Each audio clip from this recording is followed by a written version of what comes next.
Bonjour à tous, vidéo rapide concernant le Kenwood THD75 et le rechargement via son connecteur en USB-C. C'est la grande nouveauté de ce modèle-là, c'est qu'on peut également le recharger sur du 5 volts par de l'USB-C en plus du rechargement en 12 volts via le connecteur qu'on avait déjà sur le THD74.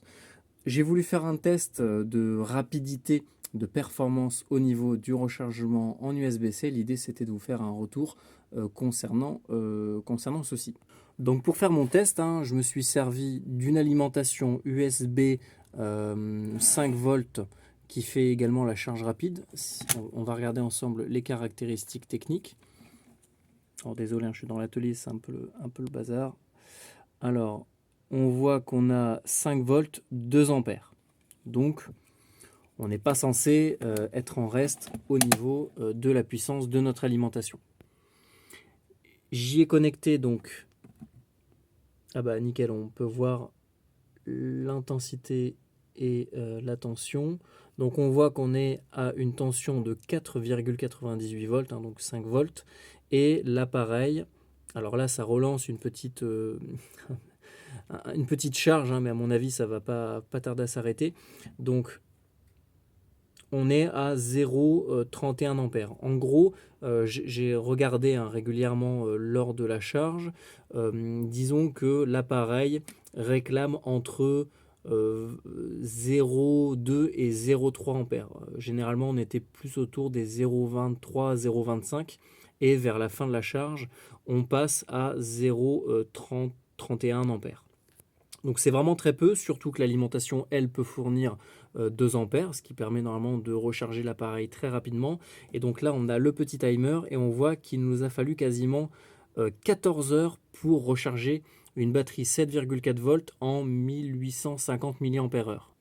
Autant vous dire que c'est ridicule, même si voilà, ça permet en cas de dépannage de pouvoir quand même recharger son appareil. Donc j'espère qu'à l'avenir, eh bien, grâce à des mises à jour du firmware, on pourra recharger beaucoup plus rapidement l'appareil, surtout qu'aujourd'hui, voilà, tous les appareils disposent de la charge rapide. Donc je ne vois pas pourquoi un Kenwood à presque 900 € ne pourrait pas faire la charge rapide, ou tout du moins encaisser 0,5, 0,6 ampères-heure.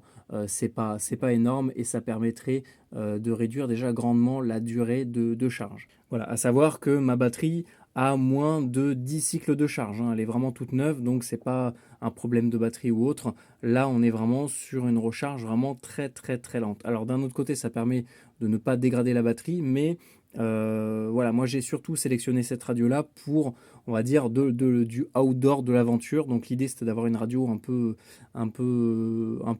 voilà, couteau suisse, on va dire, qui fait la PRS, les ondes courtes, le mode numérique, analogique.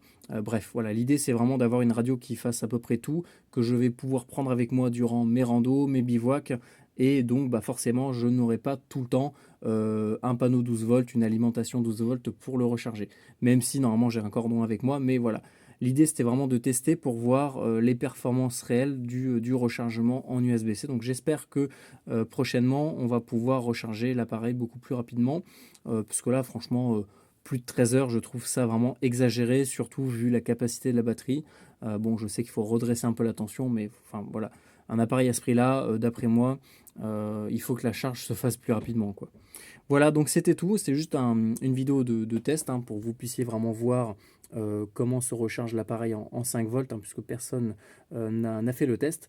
Donc voilà, sinon vraiment c'est un appareil super. Le rechargement en 12 volts pour le coup se fait très rapidement. Je ferai un test à la prochaine charge, par exemple. Je ferai un test avec le petit cordon que j'ai fabriqué. Et puis voilà. Allez, bonne journée à vous et puis à très bientôt.